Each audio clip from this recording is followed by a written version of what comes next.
Hello students, आज हम पढ़ेंगे theory part of profit and loss account. Profit and loss account and trading account both are the same, इसलिए यहाँ पे भी देखिए प्रॉफिट एंड लॉस अकाउंट को नॉमिनल अकाउंट कहा गया है। Profit and loss account is the type of nominal account. Profit and loss account is a main account of income statement. ये इनकम का मेन अकाउंट है। It is prepared to ascertain the net profit earn और net loss suffered by a business concern during the accounting year.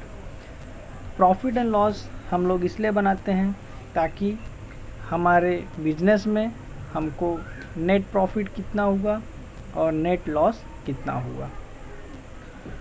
All indirect expenses are to be recorded to the debit side, whereas all indirect incomes are to be recorded to the credit side of this account. The credit balance on this account shows net profit, which is to be transferred to capital account credit side or added in capital. Means जब हम profit and loss account को solve करेंगे तो जो credit balance आएगा उस credit balance को हम लोग ट्रांसफ़र करेंगे कैपिटल अकाउंट के क्रेडिट साइड और या तो कैपिटल अकाउंट में ऐड करेंगे। And the debit balance of this account shows net loss which is to be transfer to capital account debit side और deducted from capital.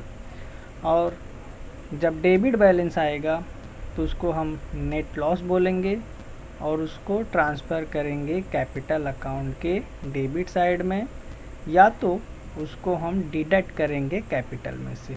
Deduct means होता है less करना। Next हम प्रॉफिट एंड लॉस अकाउंट का format पढ़ेंगे। ये देखिए format है प्रॉफिट एंड लॉस अकाउंट का फॉर्मेट एंड ट्रेडिंग अकाउंट का फॉर्मेट सेम होता है, बट डिफरेंस ये है कि प्रॉफिट एंड लॉस अकाउंट के डेबिट में सारे इनडायरेक्ट एक्सपेंसेस आते हैं एंड क्रेडिट साइड में इनडायरेक्ट इनकम्स आते हैं। तो इनडायरेक्ट एक्सपेंसेस क्या क्या होते हैं हम वन बाय वन देखेंगे और इनडायरेक्ट इनकम क्या होते हैं वो भी हम देखेंगे। Let's start. Profit and loss account के डेबिट साइड में क्या क्या चीज़ें आती हैं देखिए। सबसे पहले आता है टू सैलरीज़। सैलरीज़ आप जानते हैं एम्प्लॉय को मंथली पेमेंट किया जाता है, उसको सैलरी बोला जाता है। To salary and wages, to rent and rates, अगर किस कंपनी का रेंट किसी को देना है वो एक्सपेंस हो गया। To insurance, to electricity lighting, electricity bill वगैरह भरना है वो एक्सपेंस होता है कंपनी के लिए। To telephone postage, telephone bill है, कुछ पोस्टेज है, कुरियर वगैरह करा रहे हैं, लेटर वगैरह सेंड कर रहे हैं वो भी एक्सपेंस है। टू प्रिंटिंग एंड स्टेशनरी, कुछ प्रिंटिंग वगैरह कर रहे हैं, प्रिंटिंग पेपर है, स्टेशनरी है, ये सारे एक्सपेंसेस हैं। To travelling expenses on salesman, salesman को ट्रैवलिंग का जो एक्सपेंस होता है ये भी हमारा इनडायरेक्ट एक्सपेंसेस है। To depreciation on assets, assets पे जो डेप्रिसिएशन चार्ज होता है वो भी हमारे लिए। टू लोडिंग चार्जेस, गुड्स को लोड करने के लिए जो एक्सपेंसेस हमको देने पड़ते हैं वो लोडिंग चार्जेस में आते हैं। टू ऑडिट फीस, ऑडिट करना ये भी हमारे लिए एक्सपेंसेस है। टू इंटरटेनमेंट एक्सपेंसेस है। To repairs renewals maintenance, to interest on loan, to sundry miscellaneous expenses, जो छोटे मोटे एक्सपेंसेस होते हैं वो सैंड्री और मिसलेनियस एक्सपेंसेस में जाते हैं। टू कन्वेंस ये ट्रैवलिंग से रिलेटेड होता है। To loss by fire, to loss by theft, अगर गुड आपका लॉस्ट हो गया फायर हो गया या थेफ्ट हो गया या एक्सीडेंट हो गया तो आपके लिए to loss in accident, to goods distributed as free sample, to commission allowed and given, to discount allowed, to allowances, to advertisement, ये हमारा एक्सपेंस है, टू कैरीज आउटवर्ड, ये इनडायरेक्ट एक्सपेंसेस है। याद रखिए अगर ट्रायल बैलेंस में सिर्फ कैरीज दिया है या कैरीज इनवर्ड दिया है तो वह ट्रेडिंग के डेबिट साइड जाता है, बट अगर कैरीज आउटवर्ड दिया है तो वो P&L के डेबिट साइड जाता है। To sale charges, to bad debts एक तरह का लॉस होता है। टू एक्सपोर्ट ड्यूटी ये भी हमारा एक्सपेंस है। अगर हम अपने गुड्स को कहीं बाहर एक्सपोर्ट कर रहे हैं तो उसके लिए हमको चार्जेस पे करने होते हैं, वो एक्सपोर्ट ड्यूटी कहलाता है। अगर इंपोर्ट ड्यूटी है तो वो ट्रेडिंग के डेबिट साइड जाता है।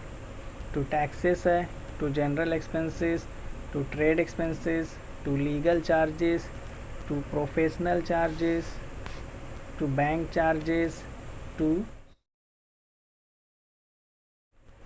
Solicitors fees, solicitors fees means वकील का फीस,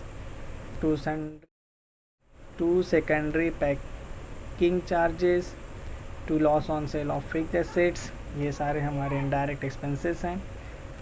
लास्ट में आएगा to net profit transfer to partners capital account और करंट अकाउंट। जब इसको हम सॉल्व करेंगे तो जो डिफरेंस अमाउंट आएगा उसको हम लोग नेट प्रॉफिट बोलेंगे और इस नेट प्रॉफिट को हम लोग पार्टनर्स कैपिटल अकाउंट में ट्रांसफ़र करेंगे या तो फिर करंट अकाउंट में ट्रांसफ़र करेंगे।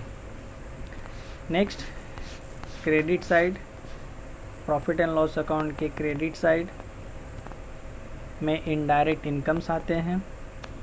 सबसे पहले यहाँ पे आएगा by gross profit brought down, ये जो कि ट्रेडिंग अकाउंट से मिलता है हमको। ये ट्रेडिंग अकाउंट का क्रेडिट बैलेंस होता है, इसलिए ये P&L अकाउंट के क्रेडिट साइड में आएगा। नेक्स्ट है by commission received, by discount received और earned, by interest received, by dividend received, by rent received, by sundry और miscellaneous receipts, by profit on sale of assets, अगर हमको assets को cell करने पे कुछ प्रॉफिट हुआ तो हमारे लिए इनकम होगा, इसलिए ये क्रेडिट साइड में जाएगा। By net loss transfer to partners capital account और करंट अकाउंट, जब इसको हम टैली करेंगे तो अगर क्रेडिट साइड में डिफरेंस आएगा तो उसको हम नेट लॉस बोलेंगे और उसको हम लोग ट्रांसफ़र करेंगे पार्टनर्स कैपिटल अकाउंट और करंट अकाउंट। बस P&L अकाउंट की ये फॉर्मेट है और आप लोगों को इसको क्या करना होगा, लर्न करना होगा प्रॉपरली। और आज के लिए इतना ही, तब तक के लिए धन्यवाद। मिलते हैं आपसे नेक्स्ट वीडियो में।